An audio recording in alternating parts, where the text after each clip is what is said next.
اس کے لیے کوئی فارمولہ موجود نہیں ہے کہ کوئی بتائے کہ یہ تکلیف جو آئی ہے اس کے اعمال کے سبب ہے یا کوئی آزمائش ہے. ہم نے یہی کہنا ہے کہ آزمائش ہے. اور بخاری مسلم میں حدیث ہے مسلمان کو کوئی بھی دکھ درد اندیشہ کوئی تکلیف پہنچتی ہے حتیٰ کہ اس کے پاؤں میں کوئی کانٹا بھی چبھ جائے تو اللہ تعالیٰ اس کے بدلے اس کے گناہ معاف کر دیتا ہے. یہ اللہ تعالیٰ کی طرف سے ایک ذریعہ ہے گناہوں کی معافی کا.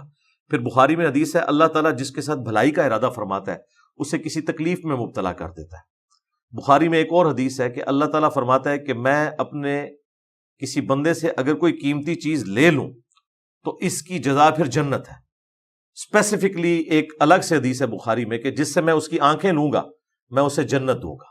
یعنی اللہ تعالیٰ نے ان تکلیف کے اگینسٹ آخرت کی ہمیشہ کی کامیابیاں رکھی ہوئی ہیں. اگر یہ دنیا یہیں پہ ختم ہو جاتی پھر تو واقعی بہت بڑا ظلم تھا کہ بعض لوگوں کو اللہ تعالیٰ نے عقل سے محروم کیا, بعض لوگوں کو آنکھوں سے محروم کیا, بعض لوگوں کو پاؤں سے محروم کیا, بعض لوگوں کو ہاتھوں سے محروم کر دیا. ان کا کیا قصور تھا؟ لیکن اگر آپ اسے آخرت کی زندگی کے ساتھ جوڑیں جو اللہ تعالیٰ نے اس کائنات کو قانون ابتلا کے اوپر بنایا یعنی آزمائش کے اوپر, آخرت کے ساتھ جوڑیں تو ایک پرفیکٹ ماڈل ہے کہ دنیا میں جن لوگوں کو تکلیف آئی ہیں آخرت کا جب وہ اجر دیکھیں گے تو وہ تکلیف تو بھول جائیں گے. صحیح مسلم میں حدیث ہے جس شخص نے دنیا میں عیاشی کی زندگی گزاری ہے اللہ تعالیٰ قیامت والے دن اسے بلائے گا اور فرشتوں سے کہے گا اسے ذرا جہنم دوزخ کا ایک پھیرا لگواؤ. جب وہ پھیرا لگائے گا تو اللہ تعالیٰ پوچھے گا کوئی دنیا میں خیر بھی دیکھی؟ وہ کہے گا تیری عزت کی قسم میں نے دنیا میں کوئی خیر نہیں دیکھی. حالانکہ دنیا عیاشی کی گزری ہے لیکن وہ ایک پھیرا اس کے اس سارے نشے کو کافور کر دے گا. پھر دنیا میں جس نے مفلسی کی تکلیف کی زندگی گزاری لیکن حلال و حرام کی تمیز کی اللہ تعالیٰ فرمائے گا اسے ذرا جنت کا ایک پھیرا لگواؤ. جنت کا ایک پھیرا لگے گا پھر اللہ تعالیٰ پوچھے گا میرے بندے دنیا میں کوئی تکلیف دیکھی؟ وہ کہے گا یا اللہ یہ کچھ اگر ملنا تھا نا میں نے دنیا بڑی سکھی گزاری ہے.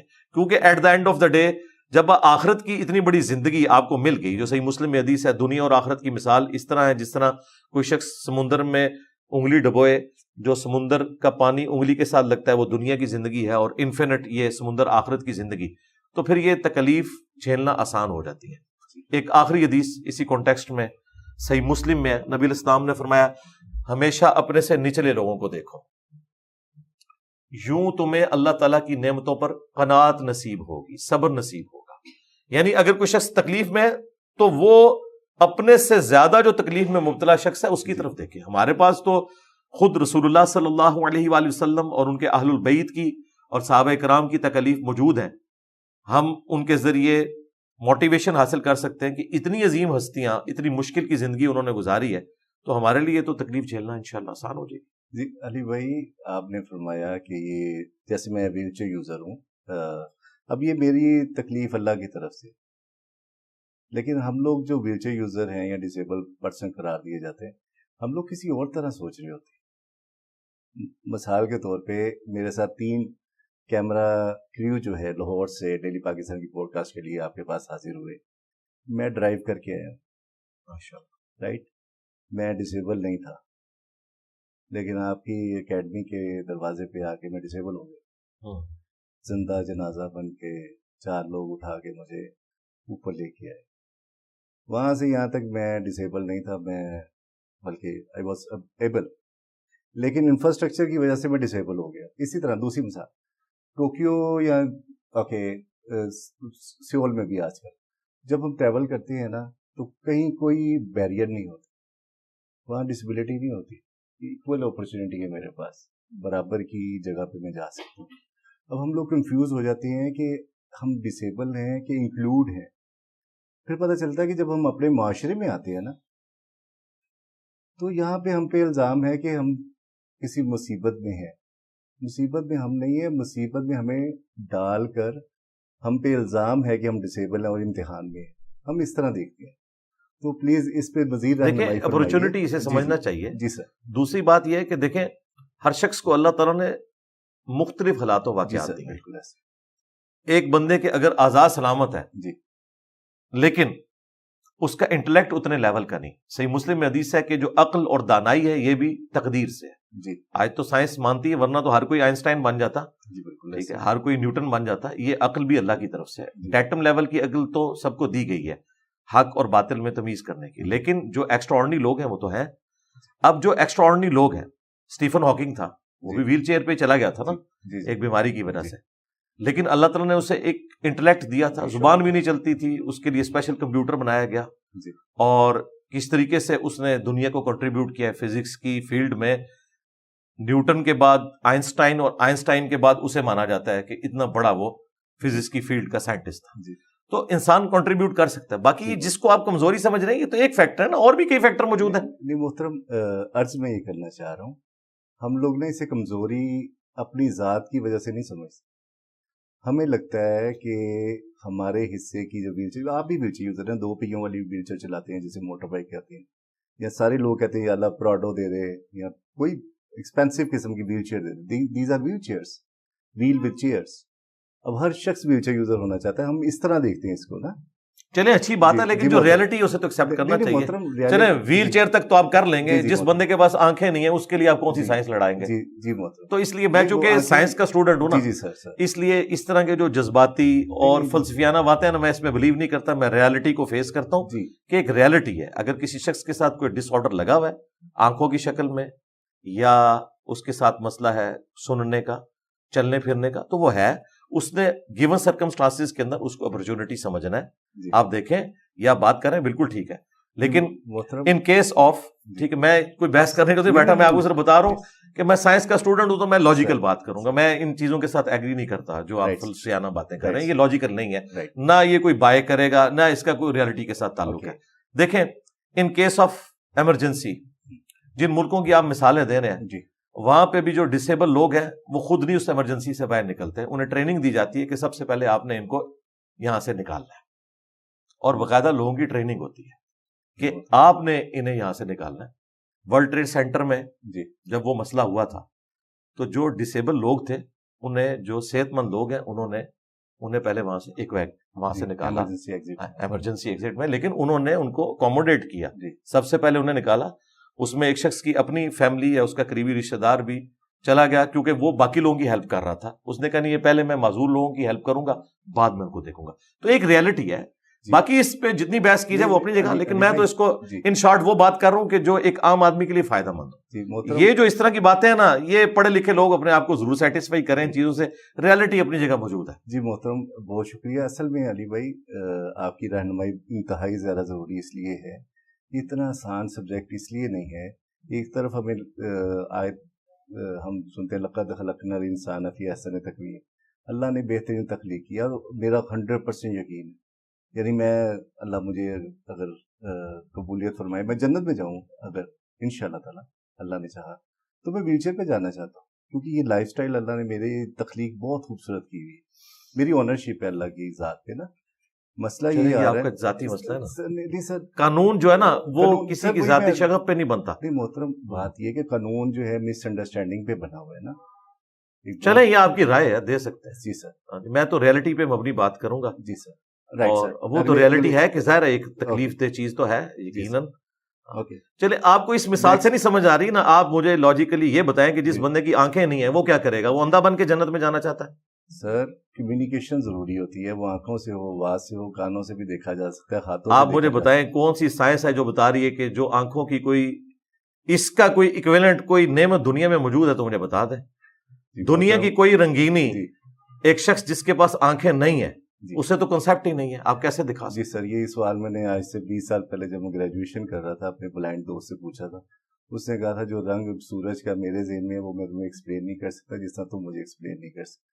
ہر کسی کو اللہ نے چلیں اس کی جذباتی باتیں ہیں. سر تو سر یہ بہت سارے لوگ ہیں علی بھائی، جو خواتین ہیں یا حضرات ہیں جن کی انٹلیکچوئل ڈسیبلٹیز ہیں، ان کو ڈاکٹرز یا والدین یا معاشرہ یہ کہتا ہے ایڈوائز کرتا ہے کہ ان کو biologically modify کر دیا جائے because they face some kind of embarrassment in front of family members. اگر وہ مینیج نہ کر سکیں، اسپیشلی خواتین بیٹیاں جو ہیں ہماری، ان کے جو مثلا بیولوجیکل نیڈس ہیں منتھلی، تو اس کو مینیج نہیں کر پاتے، ڈاکٹرز ایڈوائز کرتے ہیں کہ ان کو آپریٹ کر دیا جائے. تو کیا شرعیاً یہ صحیح؟ مشکل سوال ہے جی. اسلام میں جو ایک بیسک پرنسپل سورۃ النساء کی آیت نمبر 119 میں آیا کہ شیطان نے کہا تھا وَلَآمُرَنَّهُمْ فَلَيُغَيِّرُنَّ خَلْقَ اللَّهِ، میں انسانیت کو ابھاروں گا کہ وہ تیری بنائی ہوئی تخلیق کو بدل دیں گے. تو بنائی ہوئی تخلیق کو بدلنا شریعت میں اس کو الاؤ نہیں کیا گیا، پرماننٹلی کسی شخص کو نیچر سے ہٹ کے ڈسیبل کر دینا۔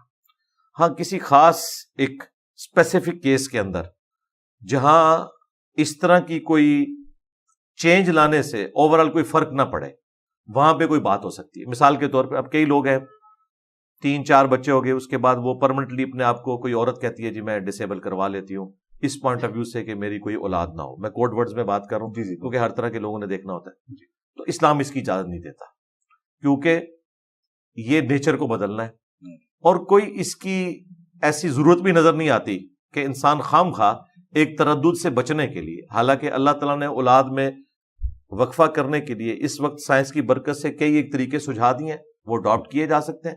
ضرورت ہے کہ آپ نے نیچر کو بدلنا ہے، کبھی اس طرح کی نیچر کی ضرورت پڑ بھی سکتی ہے۔ ایک بڑا مشہور واقعہ جو کہ ایک اخبارات میں بھی رپورٹ ہوا کہ ایک عورت کے 3 بچے ایک دن میں پانی کی ٹینکی میں مر گئے تھے، اور بالکل ینگ عورت تھی، اس نے اپنے آپ کو ڈسیبل کروا لیا ہوا تھا۔ پھر وہ پوری زندگی دونوں میاں بیوی روتے رہے، لے پالک ہی کر سکتے تھے، اپنی اولاد پیدا کرنے کا کوئی سلسلہ کر نہیں سکتے تھے۔ تو اس طرح کی جب ایکسٹراڈنری واقعات سامنے آتے ہیں پھر شریعت کی حکمت سمجھ آتی ہے۔ لیکن اگر کسی شخص کا اس لیول تک کوئی بگاڑ ہو گیا ہے اور اس کی کوئی دیکھ بھال کرنے والا نہیں ہے، اور آپ نے کہا انٹلیکچولی بھی وہ ڈسیبل ہے، یعنی ذہنی توازن درست نہیں ہے، اور ان کو مینج کرنے کے لیے اس طرح کی کوئی ایکٹیویٹی پرفارم کی جاتی ہے، تو ظاہر ہے ایک کیٹاسٹرافک کنڈیشن میں اس کے اوپر کوئی شرعی حکم نہیں لگے گا، یہ جواز کی حد تک بالکل اس میں حکم موجود ہوگا۔ بہت شکریہ۔ دوسرا علی بھائی، یہ جیسے بہت سارے انسان ایسے ہیں جو کہ پیرالائز ہیں، گھروں میں کروٹ نہیں دے سکتے، کھانا نہیں کھا سکتے، خود ٹوائلٹنگ نہیں کر سکتے۔ اب ان لوگوں کو کی ذمہ داری جو ہے وہ امت رسول صلی اللہ علیہ وسلم کی ہے کہ یہ ان کے ذاتی فعل ہیں، ان کی قسمت ان پہ امتحان پڑا ہوا ہے، ان کی خاندان پہ امتحان پڑا ہوا ہے؟ دیکھیں میں نے ایک جنرل گفتگو تو سٹارٹ میں کر دی، ہر اینگل سے میں نے اس کو ڈسکس کر لیا، اب اسی کو اگر آپ بنیاد بنائیں تو اس شخص کی آزمائش اس اعتبار سے کہ اللہ تعالیٰ نے اسے اس آزمائش کے بدلے ہمیشہ کی کامیابیاں دینی ہے، عین ممکن ہے کہ اس کو اگر سب کچھ اویلیبل ہوتا وہ کسی برائی میں انوالو ہو جاتا، اللہ تعالیٰ نے اس کو اس طریقے سے برائی سے بچا لیا۔ باقی رہا جو اس کے گھر والے ہیں، ان کے اوپر یہ آزمائش ہے کہ وہ ان کی خدمت کر کے نہ صرف ثواب کما سکتے ہیں بلکہ ہمیشہ کی کامیابی جنت کی شکل میں حاصل کر سکتے ہیں، ان کی خدمت کریں، یہ کرنا ان کی ذمہ داری ہے، سب سے اولین حق یہ ہے۔ ظاہر ہے دیکھیں قرآن حکیم میں 4 مقامات پہ کم از کم توحید کے بعد ماں باپ کے ساتھ حسن سلوک کا ذکر ہوا۔ کیوں؟ اس لیے کہ بچپن میں ماں باپ نے تکلیف کے ساتھ اولاد کو پالا ہے، بڑھاپے میں پہنچ جائیں تو فرمایا اف تک نہیں کہنا، ان کے سامنے عاجزی کے ساتھ کندھے جھکا کے رکھنے۔ کیوں؟ اللہ تعالیٰ کو پتا تھا جب بڑھاپے میں انسان چلا جاتا ہے پھر اسے اپنی جو ینگ اولاد ہے اس کی ضرورت پڑتی ہے کہ جس طریقے سے بچپن میں انہوں نے اسے اکوموڈیٹ کیا تھا، اب بڑھاپے میں جب کہ اس پہ کمزوری آ چکی ہے اس کی اولاد اسے اکوموڈیٹ کرے۔ اس لیے اسلام میں اولڈ ایج ہاؤسز نہیں ہے، یہ اولاد کی ذمہ داری ہے کہ وہ اپنے ماں باپ کو دیکھے گی۔ ایک حدیث بخاری اور مسلم میں نبی علیہ السلام سے پوچھا گیا کہ میرے حسن سلوک کا سب سے زیادہ حقدار کون ہے؟ آپ نے فرمایا تیری ماں۔ دوسری بار پوچھا گیا، فرمایا تیری ماں۔ تیسری دفعہ پوچھا گیا، فرمایا تیری ماں۔ چوتھی دفعہ کہا گیا تیرا باپ۔ اور سنن نسائی میں حدیث ہے جنت تیری ماں کے قدموں کے پاس ہے، یعنی یہ خدمت کرنی ہے۔ پھر سورہ بنی اسرائیل میں ہے کہ اگر یہ بڑھاپے میں پہنچ جائیں، دونوں یا دونوں میں سے ایک، ان کے سامنے عاجزی کے ساتھ اپنے کندھے جھکا کے رکھنے ہیں، ان کو اف تک نہیں کہنا، اور ان کے لیے دعا کرنی ہے رب ارحمہما کما ربیانی صغیرا، اے اللہ ان دونوں پر رحم فرما جس طرح انہوں نے بچپن میں مجھے پالا تھا۔ پھر مسلم شریف میں حدیث ہے ہلاک ہو جائے وہ شخص جسے ماں باپ دونوں یا دونوں میں سے کوئی ایک بڑھاپے کی حالت میں ملے اور وہ ان کی خدمت کر کے جنت نہ کما سکے۔ اور جامعہ ترمذی میں المستدرک للحاکم میں حدیث ہے نبی علیہ السلام مسجد میں آئے، آپ نے سیڑھی پہ قدم رکھا اپنے ممبر کی، فرمایا آمین، دوسری سیڑھی پہ رکھا فرمایا آمین، تیسری پہ رکھا فرمایا آمین۔ صحابہ کرام نے پوچھا آج آپ نے وہ عمل کیا جو آج سے پہلے نہیں کیا؟ فرمایا پہلی سیڑھی پہ جب قدم رکھا تو حضرت جبرائیل علیہ السلام آئے تھے، انہوں نے کہا کہ آپ آمین کہیں اس بات پہ کہ برباد ہو جائے وہ شخص جس کے سامنے آپ کا ذکر ہو اور وہ آپ پر درود نہ پڑے۔ اللہم صلی علی محمد وعلی آل محمد۔ ایک مجلس میں ایک دفعہ دروشی پڑھ لینا کافی ہے۔ دوسری سیڑھی پہ قدم رکھا تو حضرت جبرائیل نے کہا کہ تباہ و برباد ہو جائے وہ شخص جو رمضان المبارک کا مہینہ پائے اور اپنی مغفرت نہ کروا سکے۔ تو حضور علیہ السلام نے آمین کہا، اور اللہ تعالیٰ کی وحی کی تائید سے کہا کہ آپ نے آمین کہنا ہے، اور تیسری پہ جب قدم رکھا تو حضرت جبرائیل علیہ السلام نے کہا کہ وہ شخص بھی تباہ و برباد ہو جائے کہ جو ماں باپ کو بڑھاپے میں پائے، دونوں کو یا دونوں میں سے کسی ایک کو، اور ان کی خدمت کر کے جنت نہ کما سکے. اور یہ والا جو حصہ ہے یہ صحیح مسلم میں بھی موجود ہے. جی. تو اسلام تو ہمیں یہ سکھاتا ہے کہ جس شخص پہ آزمائش آئی ہے وہ اس کے لیے تو آزمائش ہے، اس اعتبار سے کہ اس تکلیف کو وہ جھیلے گا اور ہمیشہ کی کامیابی حاصل کرے گا.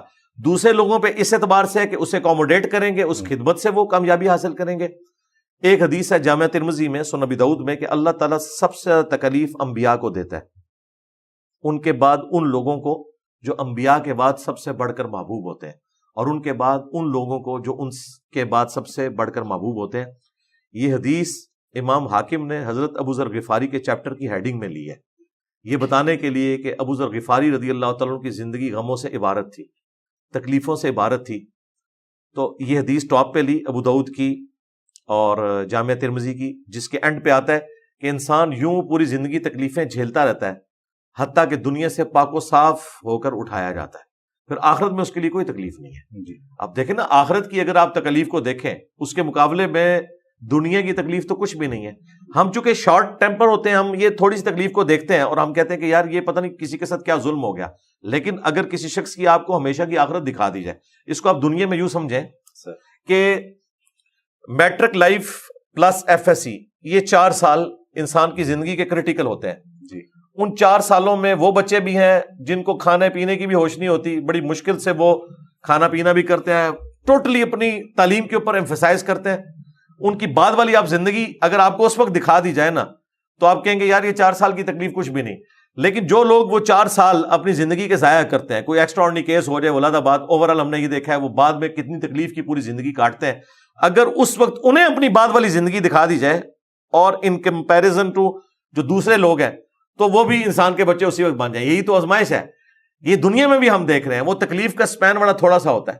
ان مع العسر یسرا، ہر مصیبت کے ساتھ آسانی ہے، ہر مصیبت کے ساتھ آسانی ہے، ہر مشکل کے بعد آسانی ہے. اللہ تعالیٰ نے وہ آسانی جوڑی بھی ہے، اور الٹیمیٹ آسانی تو اس وقت آ جانی ہے جب انسان نے مر جانا ہے. یہی دعا ہے، انا للہ و انا الیہ راجعون. ہم بھی تو اللہ کی طرف سے آئے تھے، ہم نے واپس چلے جانا ہے. یہ تکلیف بھی جو آئی ہے ایک دن تو یہ تکلیف ختم ہونی ہے نا. 60 سال بعد، 70 سال بعد، پھر کھربوں سال کی زندگی سے اسے کمپیئر کریں. صرف آخرت کا جو 50,000 سال کا دن ہے نا، دنیا میں 60 سال کی زندگی اس کے مقابلے پہ 3 منٹ بنتی ہے. آخرت کا دن، جنت کی نہیں بات ہو رہی، صرف دن آخرت کی جو تکلیف کا دن ہے 50,000 سال کا، اسے 60 سال کے ساتھ کمپیئر کریں تو 3 منٹ کی زندگی بنتی ہے. اس 3 منٹ کی تکلیف کو انسان اتنا بڑا سمجھ لے. جب لوگ آخرت میں اپنا اجر دیکھیں گے، یہی میں نے شروع میں عرض کیا تھا کہ آخرت سے جوڑے بغیر اگر آپ ایبسولوٹلی کنسیڈر کریں گے نا دنیا کی زندگی کو، تو یہ دنیا رہنے کے قابل نہیں ہے. ٹھیک ہے، اسی لیے لوگ پیسمسٹک موڈ میں چلے جاتے ہیں. جو کچھ ہٹلر نے یہودیوں کے ساتھ کیا، اس کے بعد تو یہودیوں کو ختم ہو جانا چاہیے تھا. آج دنیا پہ رول کر رہے ہیں، 80 نوبیل پرائز وہ لے چکے ہیں. کیوں؟ انہوں نے اپنے آپ کو کنسنٹریٹ کیا، دنیا میں نام کمایا. ان کا دنیا ختم نہیں ہو گئی. ٹھیک ہے، نیکسٹ دیکھیں گے. اور جن لوگوں کے ساتھ یہ ظلم ہوا ان کو بدلہ آخرت میں ملے گا. باقی جو ان کے عقائد کا معاملہ ہے وہ الگ سے، لیکن اللہ تعالیٰ کے صفت عدل کا تقاضا ہے کہ دنیا میں جس نے کسی کو ناحق قتل کیا اس کے بدلے میں اسے ایک دفعہ قتل کیا جائے گا. ہٹلر نے تو ایک دفعہ گولی مار کے خودکشی کر لی ہے نا، لیکن جو اس نے 6 لاکھ یا 60 لاکھ ہولوکاسٹ میں یہودی قتل کیے، ان کے بدلے میں اسے آخرت کا عذاب ہونا ہے. اور یہ اللہ ہی دے سکتا ہے. دنیا میں جو کچھ ہمارے یہاں ایک ڈکٹیٹر نے لال مسجد میں کیا، دنیا کی عدالت اسے ایک دفعہ پھانسی دے سکتی تھی نا ان مظلوم بچوں کے اوپر کیے گئے اس ظلم کے بدلے میں. لیکن اللہ کی عدالت میں دنیا میں جو اس نے تکلیف کاٹی وہ الگ، جو آخرت کا عذاب ہے وہ تو باقی ہے، وہ دنیا میں کوئی نہیں دے سکتا. بہت شکریہ. اچھا علی بھائی، اب تھوڑا سا ٹاپک تھوڑا سا ٹویسٹ کرتی ہیں، ٹائم بھی شارٹ ہے. 2014 سے لے کر جنوری 2023 دسمبر تک پاکستان میں 30 لاکھ ایکسیڈنٹ ہوئے، جن میں 34 لاکھ لوگ زخمی ہوئے. 46,000 لوگوں کو اسپائنل کارڈ انجری یعنی کہ پرماننٹ ڈسیبلٹی ہو گئی. 35,500 لوگ جان سے گئے ان 9 سالوں میں. یہ ڈبل 1 ڈبل 2 کا ڈیٹا ہے، یعنی کہ مفروضہ نہیں ہے، باقاعدہ. جی ہوگا، بلکہ اس سے بھی زیادہ ہی ہوگا. جی یہ وہ ہے جو رجسٹرڈ ہوگا. جی رجسٹرڈ ہے. سوال یہ ہے کہ جو سڑکوں پہ لوگ ناحق جان سے جا رہے ہیں، اس کا گناہ کس کو ہے؟ کیا وہ روزی روٹی کے لیے نکلے ہیں تو وہ شہید کہلائیں گے؟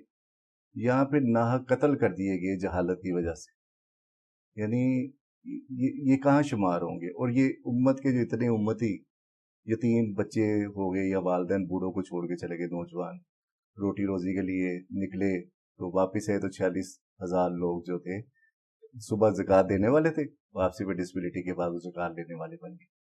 تو سوال یہ ہے کہ اس ساری سچویشن میں اس کو ممبر سے یا مسجد سے ہماری زندگیوں میں ٹریفک قوانین کی پاسداری کو کبھی کیوں ایڈریس نہیں کیا جاتا؟ یعنی یہ جانوں پہ ظلم ہو رہا ہے نا سر، پریکٹیکل لوگ کیا جانا چاہیے۔ دیکھیں ہم نے تو بارہا اپنے پلیٹ فارم سے اسے اٹھایا، میں نے تو آلموسٹ پچھلے 8-10 سال میں کئی ایک ویڈیوز کے اندر اسے ڈسکس کیا، اور اسپیسیفکلی مفتی اعظم سعودیہ کا ایک فتویٰ بھی میں نے کوٹ کیا تھا، وہاں اوور سپیڈنگ کے اوپر مفتی اعظم سعودیہ نے یہ فتویٰ نکالا تھا کہ جو اوور سپیڈنگ کی وجہ سے مر جاتا ہے وہ خودکشی کی موت مرا ہے، اور اس کا کوئی بلڈ منی بھی گورنمنٹ ادا نہیں کرے گی۔ دیکھیں انسان کے بنائے ہوئے جو قوانین ہیں نا، ان میں اگر پہلے نمبر پہ میں کوئی قانون سمجھتا ہوں نا کہ جو ایک سمجھ لیں الہامی قوانین کے بعد سب سے بڑا کوئی قانون انسان بنا سکتا ہے وہ ٹریفک قوانین ہے، اگر آپ انہیں فالو کریں۔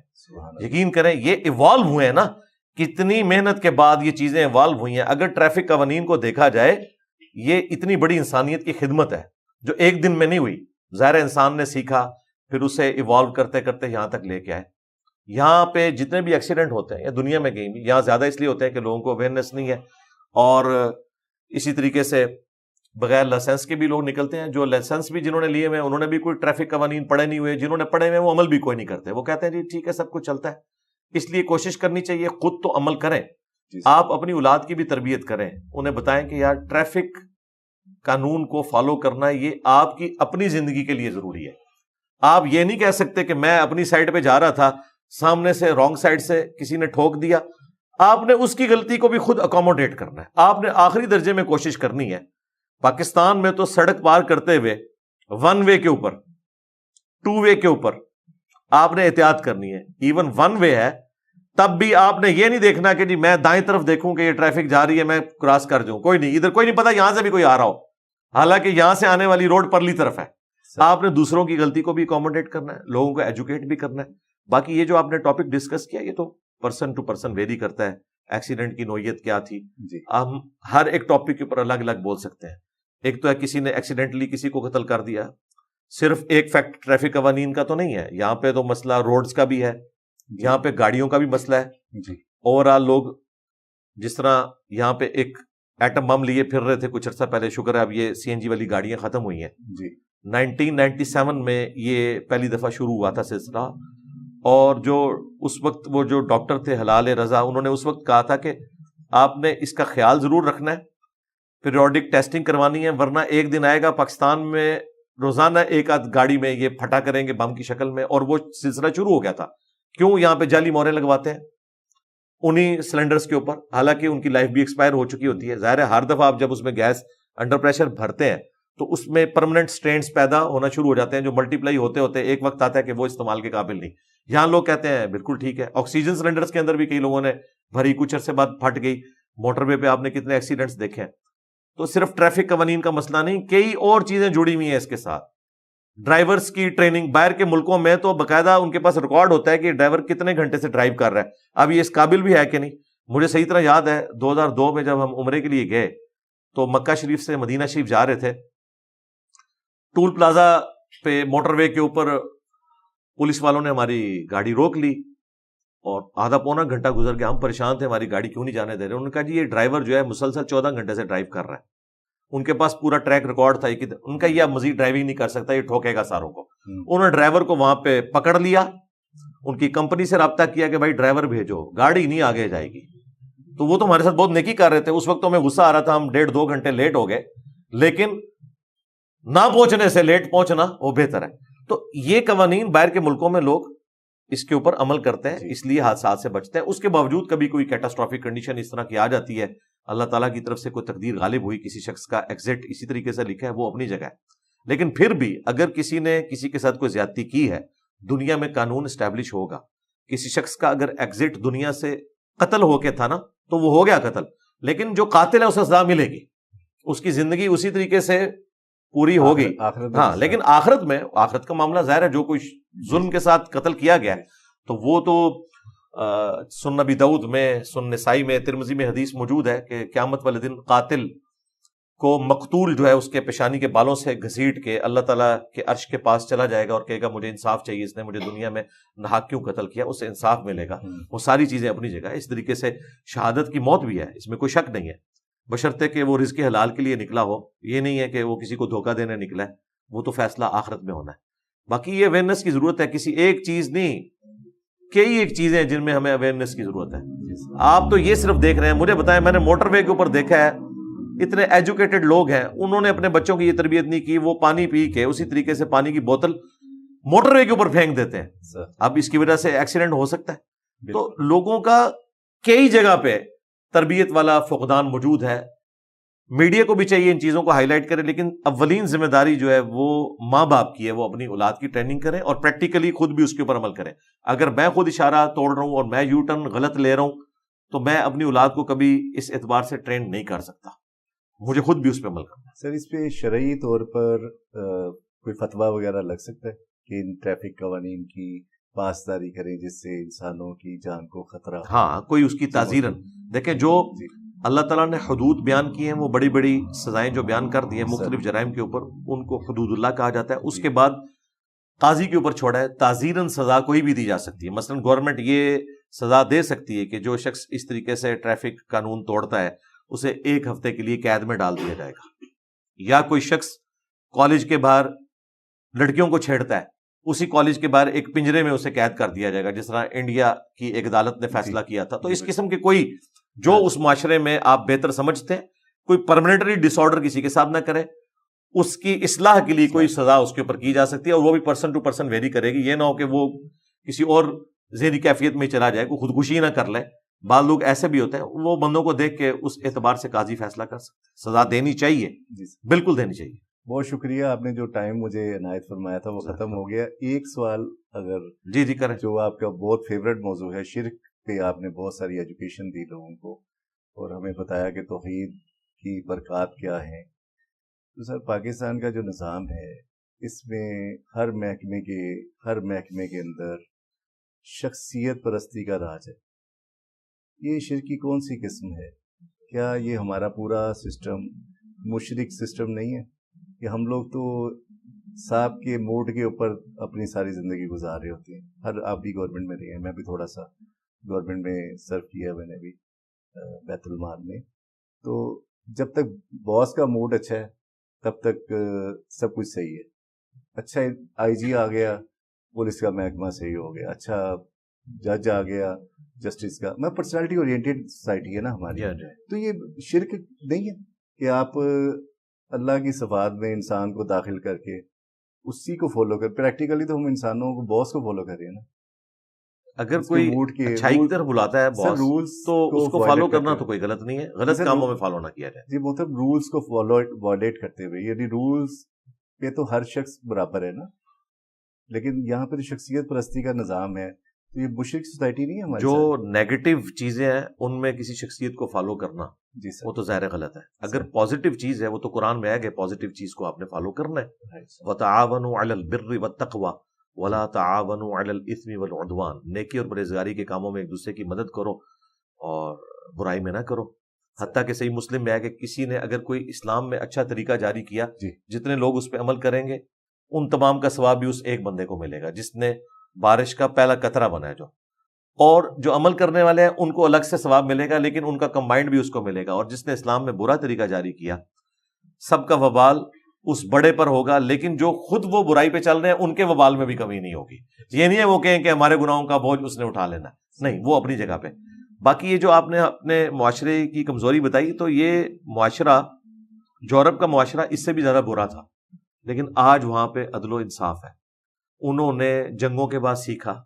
میں دیکھتا ہوں کہ دنیا میں 20ویں صدی میں اگر کسی نے کوئی معجزہ دیکھنا ہے تو ورلڈ وار 2 کے بعد یورپ کیا سے کیا ہو گیا. وہ لوگ جو کروڑوں لوگوں کے قاتل تھے, ڈریکولا تھے, آج وہ ایک بلی کو بھی مرتے ہوئے دیکھتے ہیں ان کے آنسو نہیں رکتے. یہ اتنا بڑا معجزہ ہو گیا کہ انہوں نے لرن کیا. اور انہوں نے اپنے اداروں کو مضبوط کیا. اس لیے ڈیوڈ کیمرون وہ جب ایک ہاسپٹل میں گیا ہے, آپ نے دیکھا ہے اس کو ڈاکٹر نے ڈانٹ کے وہاں سے نکالا ہے کہ تم میری اجازت کے بغیر کیسے یہ کر سکتے ہو, اس مریض کو تو اس وقت یہ حالت ہی نہیں کہ تم یہاں آ کے اس کو ملو. یہاں پہ اگر کسی پرائم منسٹر نے, پریزیڈنٹ نے, آرمی چیف نے کسی ہاسپٹل کا وزٹ کرنا ہوتا ہے تو بعض اوقات فالتو مریضوں کو اٹھا کے وہاں سے لے جاتے ہیں جی, جگہ کھلی کرنے کی, اور بھرتی بھی کر دیتی ہیں دکھانے, اور وہ بھی جعلی کام بھی ہوتا ہے. وہاں پہ چونکہ عدالتیں آزاد ہیں, انہیں پتہ ہے, اس ڈاکٹر کو پتہ ہے کہ میری نوکری اس بندے کے ہاتھ میں نہیں ہے, سسٹم اتنا مضبوط ہے کہ مجھے سیکیور کرے گا. ہم اس چیز کو تو ضرور بلیم کرتے ہیں کہ لوگ برائی کو فالو کر رہے ہیں, لیکن یہ نہیں دیکھتے کہ ہم نے یہ سسٹم کیسا دیا ہے. اگر کوئی شخص اچھائی کے لیے کھڑا بھی ہو تو at the end of the day وہ بھوکا ہی مرے گا سر, ٹھیک ہے. اس کو آپ بھوکے رہنے کے فضائل تو نہیں سنا سکتے.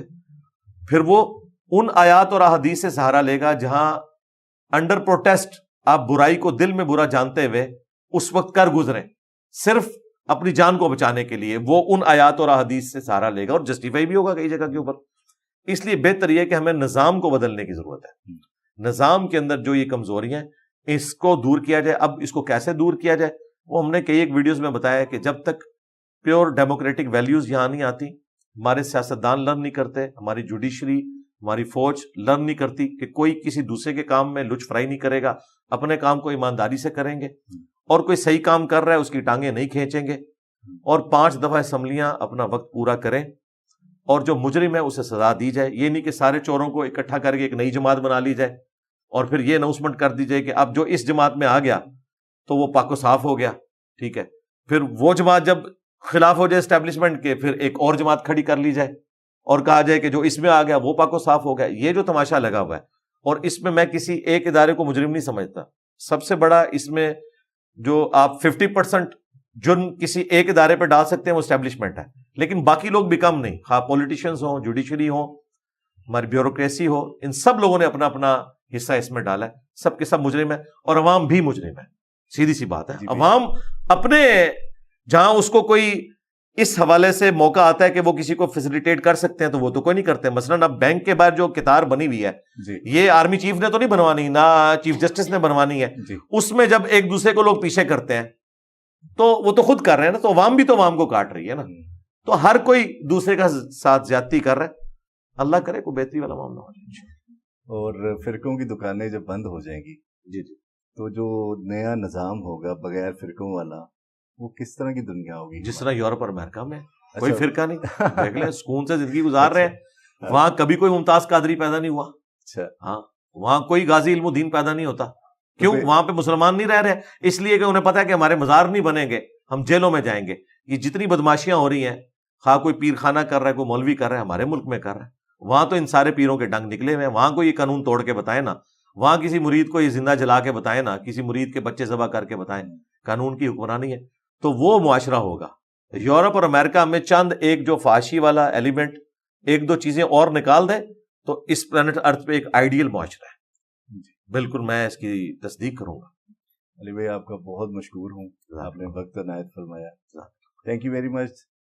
مجھے اجازت دیجیے. ناظرین آپ کا بہت شکریہ. دیکھتے رہیے ڈیلی پاکستان. شیئر کیجیے, لائک کیجیے تاکہ محبتوں کا سلسلہ بڑھتا رہے. آپ کا بہت شکریہ. جزاک اللہ خیر. Thank you.